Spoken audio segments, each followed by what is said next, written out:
아멘. 오늘 두 번째 창세기 시간 빛이 있으라라는 제목으로 말씀 창세기를 같이 묵상하도록 하겠습니다. 창세기 특히 창조에 대한 말씀을 전하고 공부하는 것에는 여러분 어려움들이 있습니다. 그래서 제가 창세기를 처음 고민을 많이 했던 이유가 저에게 이것을 전할 수 있는 실력이 되나? 그런 고민들이 많았기 때문에 그렇습니다.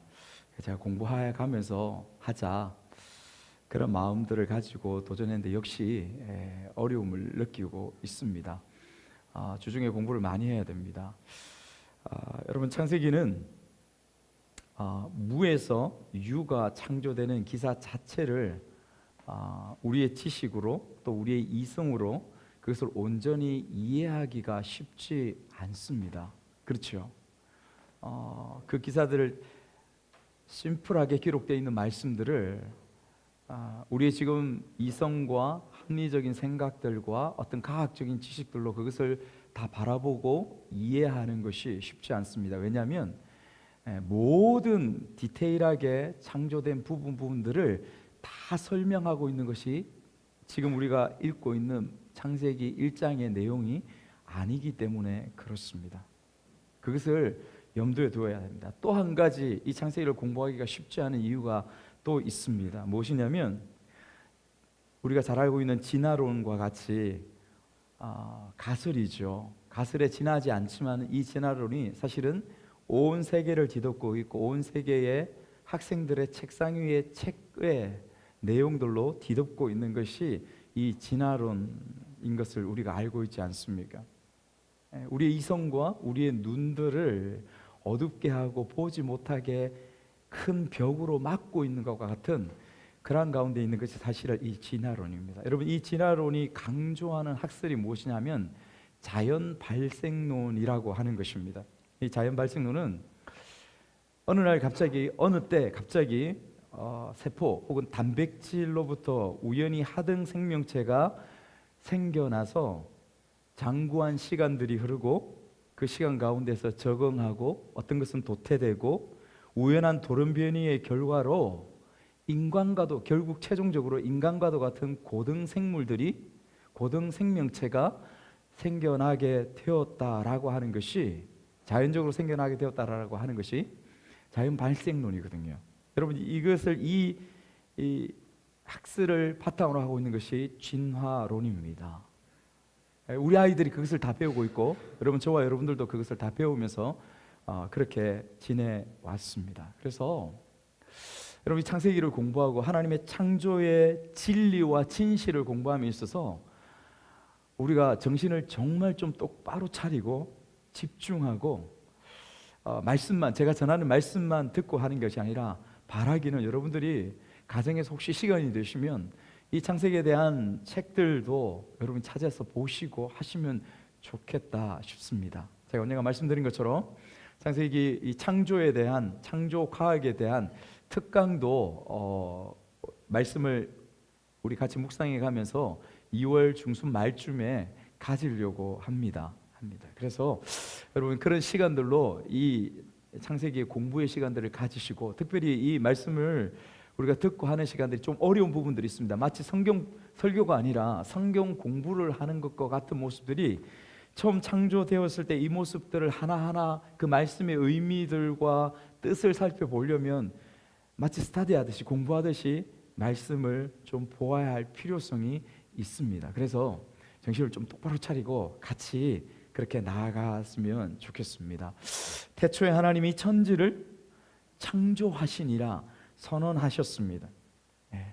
이것을 믿고 안 믿고가 우리 인생의 향방을 좌우한다고 지난주에 그렇게 말씀드렸습니다. 왜입니까? 이것은 진실이기 때문에 그렇습니다. 이것은 진리요 생명이기 때문에 그렇습니다.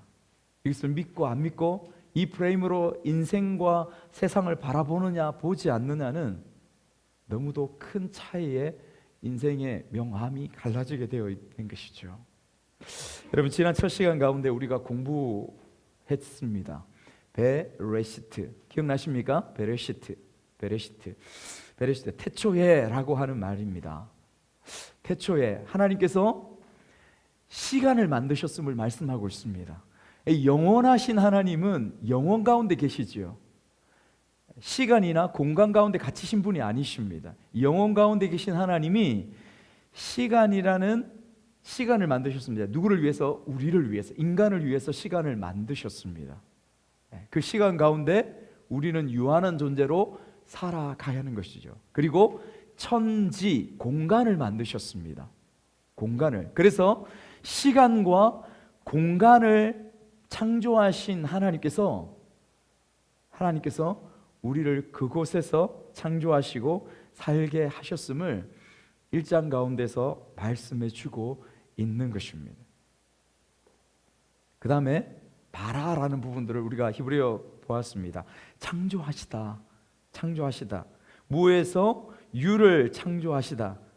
어떤 재료가 처음부터 있어서가 아니라 아무것도 없었습니다. 무입니다. 그 무에서 유를 만드신 것이 창조하신 것입니다. 그리고 지난 시간에 시간이 없어서 같이 나누지 못했던 엘로힘, 힘자가 복수형입니다. 여러분, 바라 앞에 쓰였던 동사 바라, 창조하다라는 것은 3인칭 단수형이에요. 그런데 이 주어가 되는 엘로힘, 하나님이라고 하는 힘자에 히브리 힘자가 복수로 사용되었습니다. 우연이 아닙니다.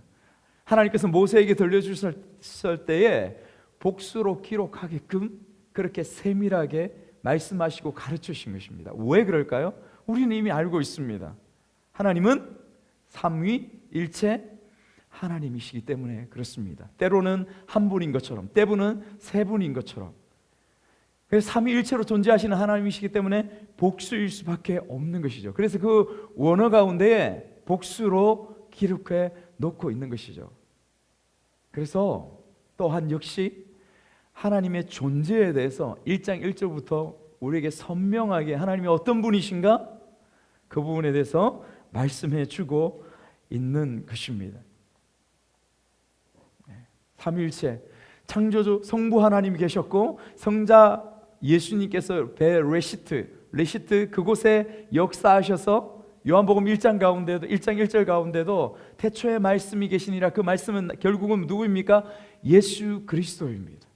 예수 그리스도께서 그 창조 가운데 함께 동참하셨고, 여러분 말씀을 보시면 2절에 보면 하나님의 영이 수면 위에 운행하시니라. 하나님의 영 무엇입니까? 누구입니까? 성령이시죠. 성령께서 태초에 창조에 함께 계셨음을 말씀해 주고 있는 것이죠. 여러분 창세기 1장 27절, 여러분 가진 성경에 27절을 한번 보시면 27절에 어떻게 말씀하고 있습니까? 하나님이 이르시되 우리가 우리의 형상을 따라 우리의 모양대로, 여기서도 복수로 하나님이 말씀하시기를 우리가 그렇게 설명하고 있습니다. 이곳에서도 삼위일체로 존재하시는 그 하나님을 말씀하고 있습니다. 사랑하는 여러분, 그 삼위일체 하나님께서 그때뿐만 아니라 지금 현재 저와 여러분들의 일상 가운데도 여전히 살아서 삼위일체 하나님으로 역사하시는 하나님이신 줄 믿습니다. 아멘, 아멘. 태초에 시간을 만드신 하나님께서 천지, 공간을 만드셨다라고 그렇게 말씀하고 있습니다. 여러분, 그러면 1절에서 이제 2절로 넘어갑니다. 1절, 2절 그리고 3절 이후의 말씀을 이 창세기 1장 가운데서 바르게 이해함들이 필요합니다. 1장에는 아까 말씀드린 것처럼 태초에 하나님이 천지를 창조하시니라 원시의 지구를 만드셨는데, 원시의 지구의 모습을 만드시고 표현하셨습니다. 그런데 이것은 마치 재료를 만들어 놓은 우주, 지금 저 우주 세계 그리고 지구의 땅, 여기서 하늘이라는 것은 저 우주를 말하는 것입니다. 우리가 눈에 보이는 지금의 하늘을 말하는 것은 아닙니다. 여러분, 그것은 구체적으로 첫째 날, 둘째 날, 셋째 날 3절부터 들어가 있는 부분에 그 하늘을 만드신, 궁창을 만드신 것이 지금 우리가 바라보는 저 하늘이거든요. 우주와 지구 가운데 우리가 발을 딛고 있는 이 땅을 만드셨다. 그것을 지금 구체적으로 말씀하고 있는 것입니다. 그래서 1절에 말씀을 어떻게 이해해야 하냐면 천지를 창조하셨는데 그 구성물들, 그 재료들이 아직 질서가 잡히지 않고 그 형체가 온전히 드러나지 않은, 완전하지 않은 가운데의 모습들을 설명해 주고 있습니다. 그리고 2절은 뭐냐면 그 처음 만드셨을 때에 표현하자면 원시 지구의 모습들을, 그 지구의 상태를 설명해 주고 있는 말씀이 뭐냐면 2절의 모습입니다. 그리고 3절부터 첫째 날, 둘째 날, 여섯째 날, 일곱째 날까지 가죠. 구체적으로 만드신 그 땅 위에, 이 지구 위에 하나님께서 어떠한 내용물들로 채우시고 세우시고 질서를 세우셨는가 라고 설명해 주고 계신 부분들이 바로 3절부터 쭉 이어가는 부분들입니다. 이해하시겠습니까? 그래서 하나님께서 창조를 하실 때 전 우주가 어떻게, 저 별이 어떻게 만들어지고 저 그 갤럭시 빛이 어떻게 만들어지고 이 부분들을 구체적으로 전체 설명하는 부분들이 아니라 하나님의 창조의 이 기록의 포커스는 우리가 살고 있는 이 지구, 우리가 살고 있는 이 땅을 집중하고 있다는 것을, 여러분 그것을 주목하여 보셔야 합니다. 그리고 2절을 한번 들어가 보겠습니다. 2절 말씀을 같이 한번 읽어볼까요? 시작. 땅이 혼돈하고 공허하며 흑암이 깊음 위에 있고 하나님의 영은 수면 위에 운행하시니라. 아멘. 여러분 아까 말씀드린 것처럼 1절과 2절을 잘 이해해야 된다고 하는데, 어떤 사람들은 이 말씀을 우리 한글로만 바라보면 1절과 2절의 말씀을 이렇게 이해합니다. 그냥 1절의 말씀은 전체 창조 기사의 제목 혹은 서론이다. 그리고 2절부터 구체적으로 창조되었다라고 하는데 그것은 잘못되었습니다. 왜냐하면 원문의 히브리어 원문을 보면 어떻게 표현되어 있냐면, 히브리어 원문에는 여러분 2절에 처음 시작한 단어가 땅이 되어 있습니다. 그런데 이 단어의 히브리어 원문에는 그 땅이 되어 있습니다. 그리고 그 땅이 이렇게 말씀하고 있는 것입니다. 그리고 그 땅이 혼돈하고 이렇게 말씀하고 있는 거예요. 그래서 1절의 창조와 2절의 그 상태, 이 부분들이 연결되어져 있음을 여러분 우리가 이해해야 하는 것입니다. 이해해야 하는 것입니다. 그래서 그런 가운데서 우리가 말씀을 계속 한번 보면 땅이 혼돈하고 창조 때의 모습, 상태에 대해 설명하는데, 첫 번째 말씀을 한번 보시죠. 세 단어를 우리에게 가르쳐주고 있습니다. 그 상태가 어떠했는가? 첫 번째 어떠했다고 말하고 있습니까? 혼돈하고 공허하며 흑암이 깊음 위에 있고 이렇게 말하고 있습니다. 자, 앞으로 보시죠, 여러분. 네. 혼돈하고 공허하고 흑암이 깊음 위에 있다. 여러분, 혼돈과 공허라는 말을 히브리어로 토후, 보후 이렇게 쓰고 있습니다. 토후, 보후, 이 말은 원래 의미로는 똑같습니다. 뜻으로는 똑같은 단어예요. 그런데 음을, 토후, 보후, 음을 같게 함으로 인하여서, 같은 말을 반복함으로 인하여서 강조하고 있는 의미를 가지고 있는 것입니다. 공허한 상태는, 혼돈된 상태는 공허한 것이죠. 이해하시겠습니까? 그런 가운데에 처음 만드셨을 때의 모습들이 있었다. 그렇게 이해를 하시면 되겠습니다. 이제 갓 무에서 유로 창조되었지만은 아까 말씀드린 대로 모든 구성체들이, 창조물들이 뒤엉켜서 각각의 어떤 사물로 그 형체를 이루지 않고 있는 원시 지구의 그 모습들을 지금 우리가 읽고 있는 이 말씀에서 표현하고 있는 말씀이 바로 이 2절의 말씀인 것이죠. 네. 그 다음에 말씀하고 있는 부분들을 한번 보겠습니다. 흑암이 깊음 위에 있고 그렇게 말씀하고 있습니다. 여러분, 기쁨 위에 있다라는 것은 무엇입니까? 여러분, 성경을 보시면서 이 기쁨은 무엇의 기쁨일까요? 무엇의 기쁨? 그 뒤에 말씀을 한번 보십시오. 여러분, 성경을 보시면 수면은 기쁨 위에 있고 무엇의 기쁨일까요? 수면 위에 있다는, 수면의 기쁨을 이야기하는 것이에요. 그래서 액체 상태, 그 물의 상태의 기쁨을 표현해 주고 있는 것입니다. 그 기쁨 위에 있다. 끝모를 깊은 어둠 가운데에, 끝모를 깊은 어둠 가운데에 지금 지구가 그 존재, 그 상태 가운데에 있음을 말씀해 주고 있는 것입니다. 그것을 묘사하고 있습니다. 여러분, 조금 머리로 한번 그리셔야 됩니다. 이 설명을 그냥 귀로만 듣고 있으면 안 되고, 여러분, 머리로 상상하면서 좀 그 상태를 그리셔야 됩니다. 깊은 어둠, 혼돈.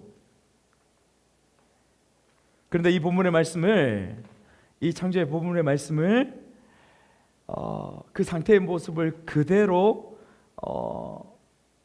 이 말씀을 가지고 그대로 표현하면서 사용한 선지자가 구약 가운데에 있습니다. 이 혼돈스럽고 공허하고 허감 가운데 이 모습들을 그대로 가져와서 사용하고 있는 선지자가 바로 예레미야인데, 예레미야 4장 23절에서 25절 말씀을 같이 한번 읽겠습니다. 예레미야 4장 23절에 25절 같이 한번 읽습니다. 시작. 보라, 내가 땅을 본즉 혼돈하고 공허하며 하늘에는 빛이 없으며, 내가 산들을 본즉 다 진동하며 작은 산들도 요동하며, 내가 본즉 사람이 없으며 공중에 새가 날아갔으며, 이렇게 말씀하고 있습니다. 여러분, 땅을 본즉 혼돈하고 공허하며, 그대로 똑같은 단어를 사용하고 있습니다. 하늘에 빛이 없으며, 무슨 말이에요? 흑암 가운데 있다는 것을 지금 창조 때에 아직 질서가 잡히지 않는, 온전하지 않는 이 모습들을 그대로 가지고 와서 하나님께서 예레미야에게 이 말씀을 주신 거죠. 그런데 이 예레미야가 전하고 있는 이 상태가 어떤 상태이냐? 완전히 창조가 이루어지지 않는 그런 상태입니까? 아닙니다. 예레미야 때는 완전히 다 만들어서 지금 우리가 살고 있는 이 시대와 이 환경과 비슷하죠. 그런데 이 문장을 그대로 쓰고 있다니까. 하나님께서 이 말씀을 그대로 주셨습니다. 여러분, 어떤 상태 가운데 이 말씀을 주셨을까요?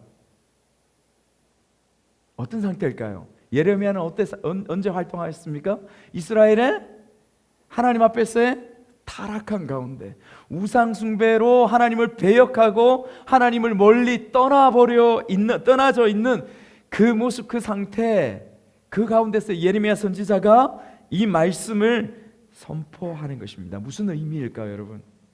땅이 처음 상태의 표현으로, 땅이 처음 상태에 혼돈하고 공허하고 흑암 가운데 있는 그 상태로 이 말씀이 끝나는 것이 아니라, 하나님께서 이 모습을 그대로 예레미야 시대에 이스라엘 백성들의 영적으로 타락해져 있는, 바닥까지 치달은 죽어 있는 상태, 그 모습들을 그대로 이 말씀으로 표현하고 있는 것에 우리가 주목해 보아야 하는 것입니다. 여러분, 하나님의 말씀과 진리와 생명이 없는 인생은 이처럼, 이 말씀처럼 혼돈과 공허와 허감 상태 가운데에 있을 수밖에 없습니다.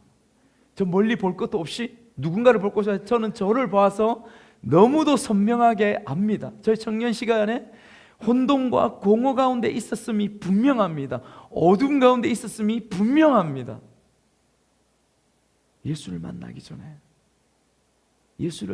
전에 그 가운데에 제가 발버둥 치면서 살고 있었습니다. 어쩌면 지금 여러분들 중에도, 여러분들 가운데에도 혼돈과 공허와 허감의 기쁨 위에 있는 그러한 모습 가운데 있는 분도 계실 수 있습니다. 하나님께서 오늘 이 말씀을 여러분 가운데 왜 주셨을까? 뜻이 계실 것입니다. 열심히 무언가를 하지만 하나님의 근처에만 두리번 할 수 있습니다. 향방 없는 공허 가운데 있을 수 있습니다. 여러분, 저는 이런 모습들이 제 인생에서 제가 경험했기 때문에 저의 삶 가운데서 가장 두렵습니다. 앞으로도 말입니다.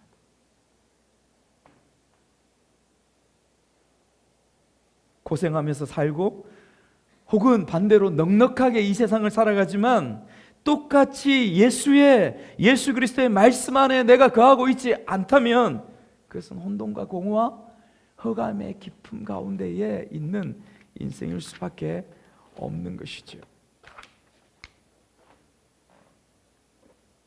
여러분, 그리고 다음 말씀 한번 보시겠습니다. 그리고 말씀합니다. 하나님의 영은 어떻게? 수면 위에 운행하시니라. 아멘. 하나님의 영이 수면 위에 운행하시니라. 여러분, 여기서 하나님의 영 루아흐, 이것은 루아흐 엘로힘, 하나님의 영 루아흐 엘로힘.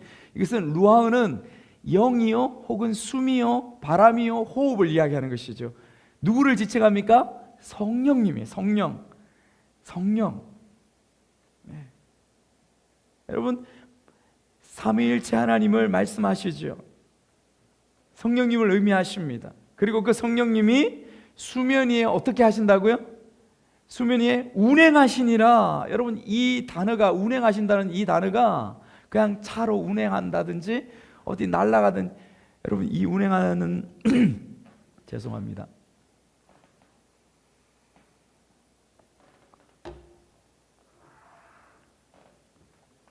운행하신다는 이 단어의 의미가 굉장히 흥미롭습니다. 여러분, 저를 좀 보시죠. 여러분, 저를 보시고 저를 딱 보셔서 집중을 하셔야 됩니다. 이 운행하신다는 말의 의미, 이 라하프라는 히브리어 원어를 씁니다. 제가 이 주석을 바라보면서 감동이 되더라고요. 여러분, 이 라하프의 의미가 뭐냐면 새가 알을 품다라는 원래의 의미를 가지고 있습니다. 어미새가 알을 정성스럽게 부화할 때까지 정성스럽게 한 번도 일어서지 않고 끝까지 품는 그 모습을 이 라하프, 운행하신다라는 이 말씀 의미 가운데 가지고 있는 것입니다. 혹은 또 어떤 의미가 있냐면 새가 자신의 새끼 위에서 날개짓을 하다, 자기의 새끼 위에서 선회하다라는 뜻을 가지고 있습니다. 성령께서 지구의 수면 위를 마치 어미새가 알을 품듯이 마치 새가 자신의 새끼 위에서 날개짓을 하는 것처럼 운행하시는 그러한 모습을 이 단어로 설명해 주고 있는 것입니다. 여러분, 독수리를 영상에서도 보신 적이 있을 것입니다. 독수리가 알을 부화해서 자랍니다. 먹이를 먹고 많이 자랍니다. 이제는 어느 정도 커서 날 수 있는 때가 되면 그 높은 산 꼭대기 그 바위 위에 있는 집을 어미새가 갑자기 날아와서 난폭하게 집들을 막 해집는 모습, 여러분 영상에서 보았습니다. 막 해집습니다. 그리고 부리로 그 새끼를 그 집에서 그 바위 위에서 밀어버립니다. 떨어뜨립니다. 그러면 새끼가 팍 그러면서 쭉 날아갑니다. 날아가는데 하늘로 높이 솟습니까? 아니면 내려갑니까? 밑에 아무리 젖어도 내려갑니다. 어미새가 어떻게 합니까? 어미새가 그 아기새 주위를 뱅뱅 계속 돕니다. 떨어져가는, 완전 바닥에 떨어져 많이 내려갈 때 어미새가 그 밑에서 날개 위로 그 새끼를 다시 쳐서 올립니다. 아니면 업고 저 하늘 위로 다시 올라가고 또 떨어뜨리고 또 올라가서 또 떨어뜨리고, 언제까지 날개짓을 해서 그 아이가 스스로 날 수 있을 때까지. 여러분, 이 말씀을 정확하게 신명기에서 그대로 말씀해 주고 있습니다. 신명기 32장 11절입니다. 32장 11절 말씀 같이 한번 읽겠습니다. 시작. 마치 독수리가 자기 보금자리를 어지럽게 하며 자기의 새끼 위에 너풀거리며 그의 날개를 펴서 새끼를 받으며 그의 날개 위에 그것을 엎는 것 같이, 그렇게 말씀해요.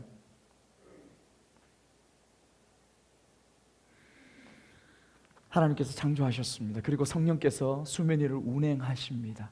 마치 알을 품는 어미새의 모습처럼, 마치 그 새끼를 훈련시켜서 날개하는 어미새의 그 날개짓처럼 또 그런 모습으로 운행하셨다. 여러분, 이것은 무엇을 설명해 주는 말입니까? 사랑을 설명해 줘요. 하나님의 사랑을 우리에게 설명해 주시는 거죠.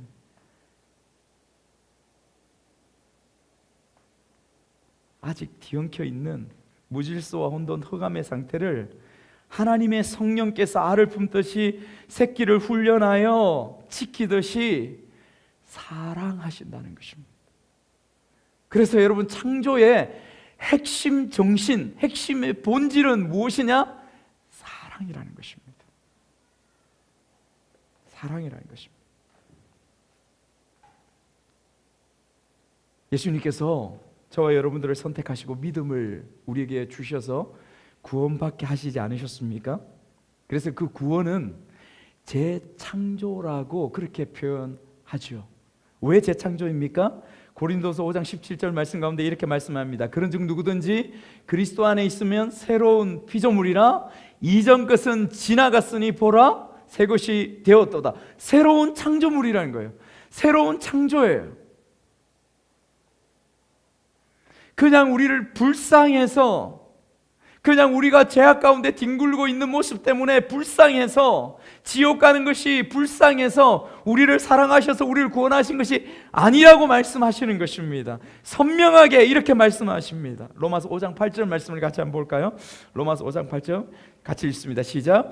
우리가 아직 죄인 되었을 때에 그리스도께서 우리를 위하여 죽으심으로 하나님께서 우리에 대한 자기의 사랑을 확정하셨느니라. 할렐루야.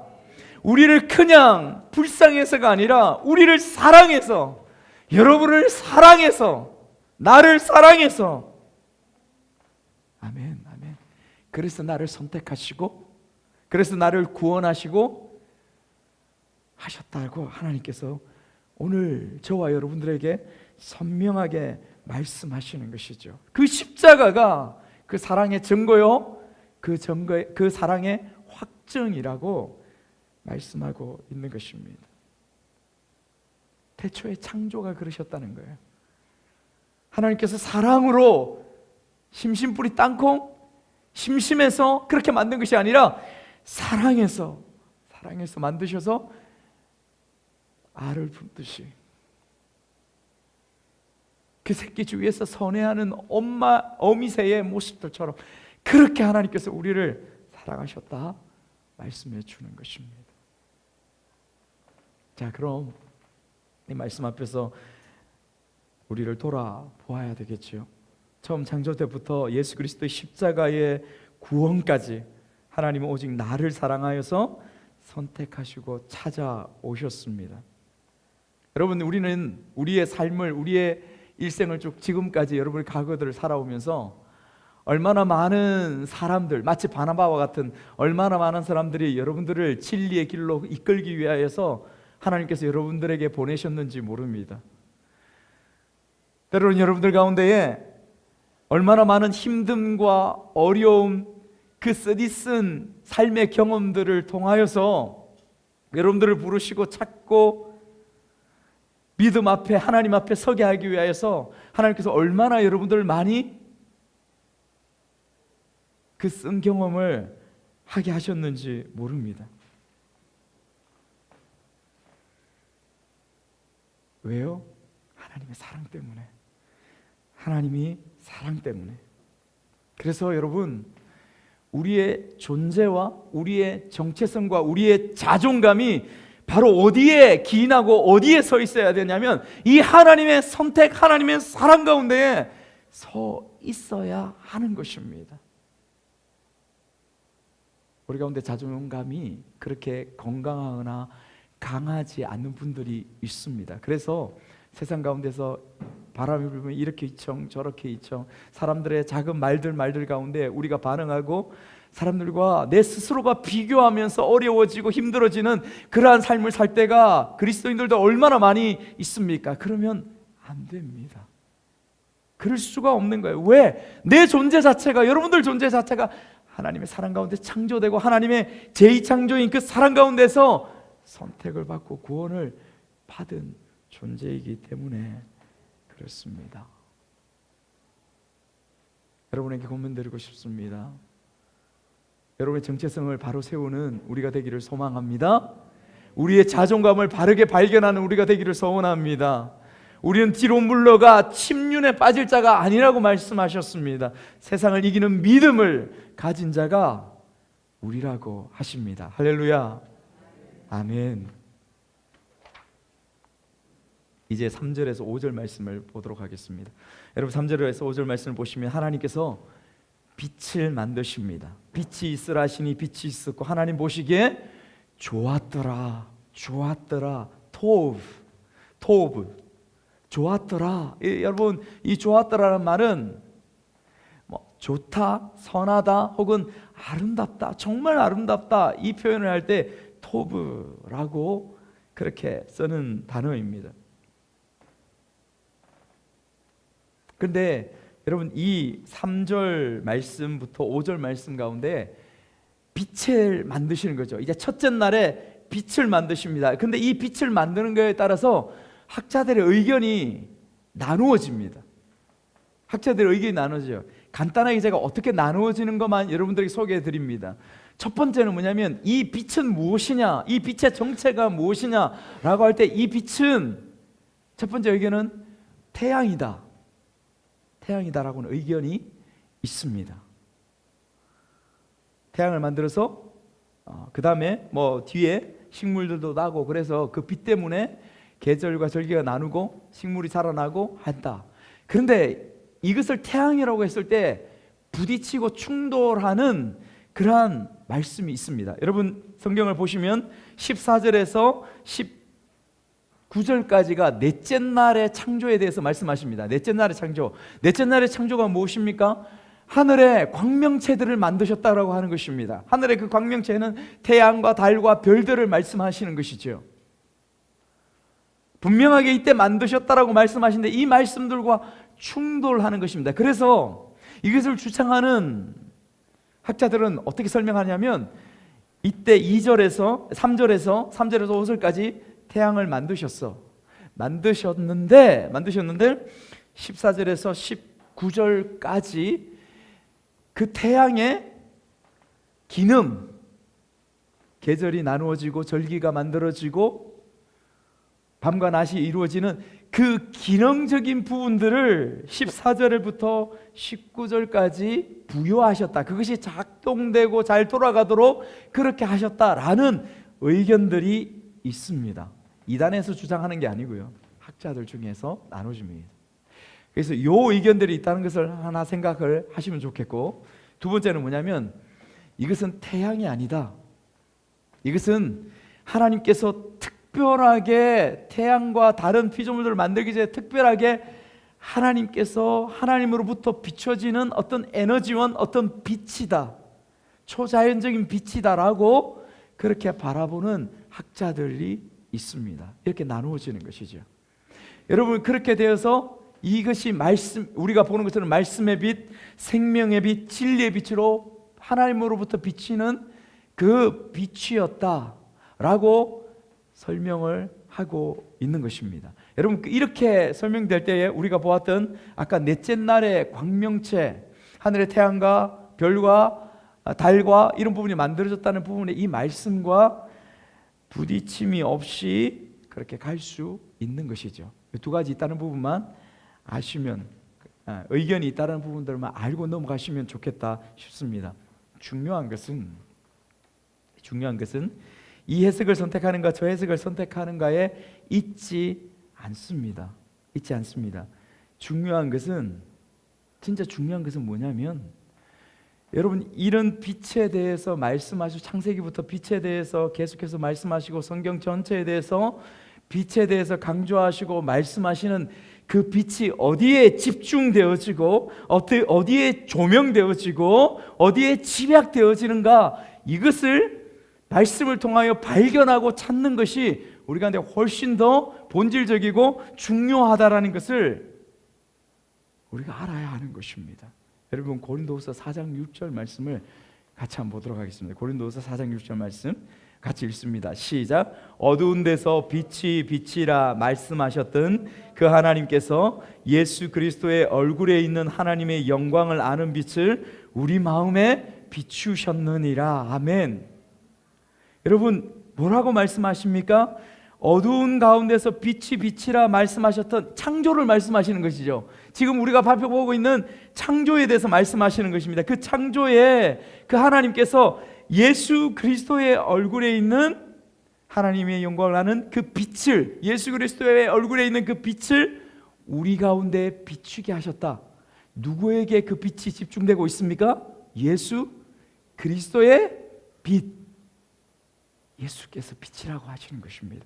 그곳에 성경 전체가 집중하고 있다라는 것에 우리가 주목해야 한다는 것입니다. 여러분, 그것이 중요합니다. 그 예수의 얼굴에 있는 빛을 우리 마음에 비추셨다. 이 빛이 비친 자들은 어두움에 더 이상 다니지 않는다 말씀하고 있는 것입니다.